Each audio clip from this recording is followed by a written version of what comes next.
le continent africain qui continue de renforcer ses liens économiques avec Pékin. Bonjour John.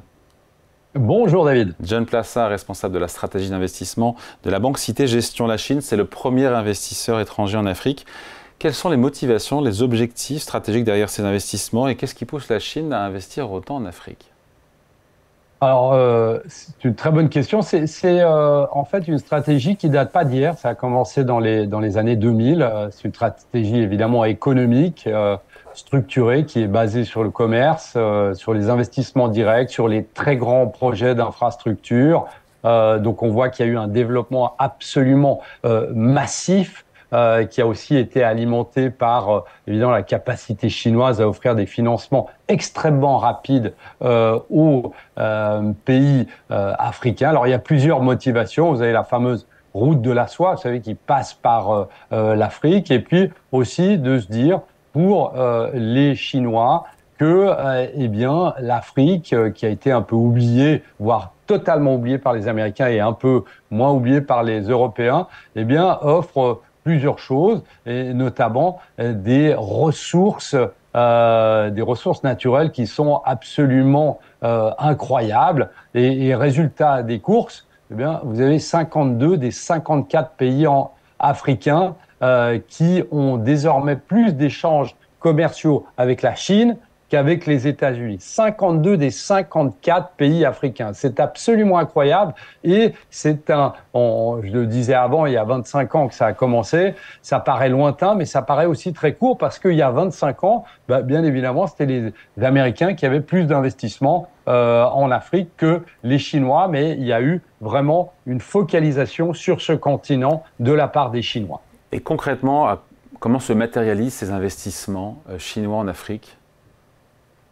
Écoutez, vous avez ces fameux investissements qui ont permis de financer des routes, des barrages, des ports, des lignes ferroviaires. Ça a créé une espèce de dynamique logistique et industrielle sans précédent sur le continent, qui avait rien à voir avec les investissements précédents, notamment américains. Vous avez aussi eu les Chinois qui ont investi dans des zones économiques spéciales, des chaînes de valeur locales, et pas simplement dans l'extraction des ressources. Donc, ils s'impliquent directement dans l'économie locale. Donc, c'est un changement totalement structurel et c'est en train de remodeler véritablement la carte économique de nombreux pays africains qui, lorsqu'ils ont besoin d'aide, que ce soit financière ou que ce soit aussi de la main-d'œuvre, eh bien, ils appellent les Chinois et les Chinois arrivent extrêmement rapidement et ils sont déjà présents, bien évidemment, dans la majeure partie des pays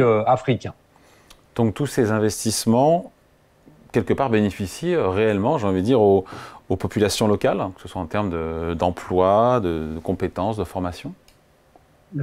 C'est un peu ça le problème. Le bilan actuel, même si ça fait seulement 25 ans qu'il y a ce développement absolument stratosphérique, il est quand même un peu contrasté. On sait qu'il y a certains projets qui ont permis la création d'emplois, des transferts de savoir-faire.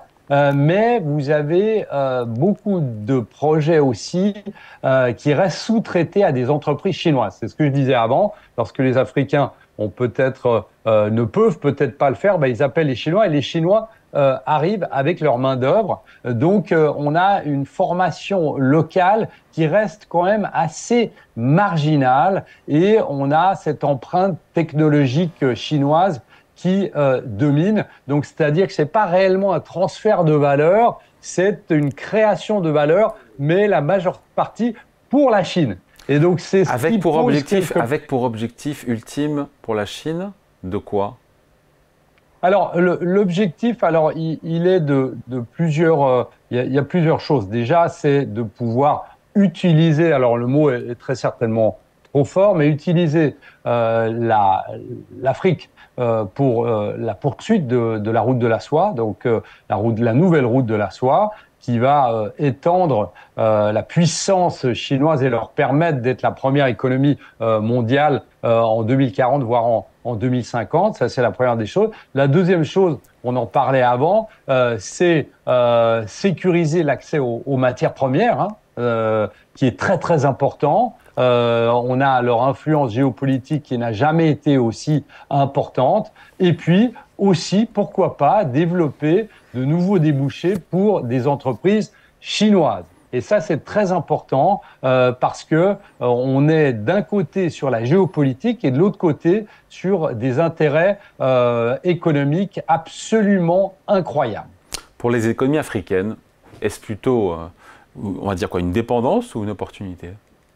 Non, je dirais que c'est quand même une dépendance parce que en fait, ça a été beaucoup trop rapide. C'est-à-dire que les gouvernements africains, certains gouvernements africains qui avaient besoin d'argent rapidement, eh bien, s'ils faisaient appel, par exemple, aux Européens ou aux Américains, on sait qu'il y a aussi des questions politiques pour le prêt d'argent liquide rapide, tandis qu'en Chine, eh bien, vous avez derrière Pékin qui peut bouger du jour au lendemain. Donc la Chine agit extrêmement vite et donc c'est le nouveau partenaire de référence. Donc je dirais ici que c'est vraiment la Chine qui tisse sa toile et c'est malheureusement pas grâce à la Chine que l'Afrique va se développer économiquement plus rapidement et même on pourrait penser que c'est vraiment les Chinois qui vont extraire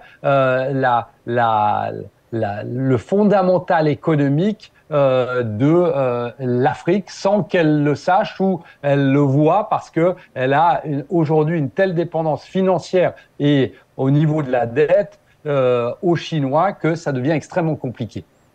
L'Occident qui a perdu, vous l'avez dit, du terrain en Afrique face à la Chine qui a pris la place finalement quelque part un peu des Américains et des Européens.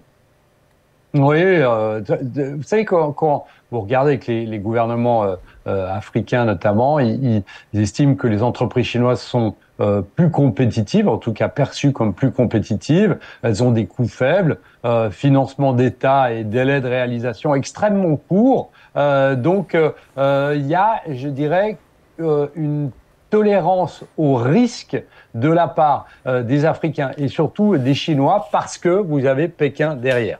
Maintenant, demander à l'Europe un prêt extrêmement rapide pour construire une route, comme on disait avant, des ponts, etc., ça prendra des mois, voire des années, tandis que la Chine sera immédiatement présente. Mais comme on l'avait dit avant, le revers de la médaille, c'est que souvent, c'est des travailleurs chinois qui viennent là et vous n'avez pas beaucoup, par exemple, de touristes chinois en Afrique.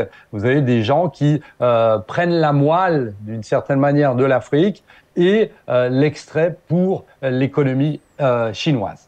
Allez, merci beaucoup. Explication signée John Plassard, responsable de la stratégie d'investissement de la Banque Cité Gestion. Merci John.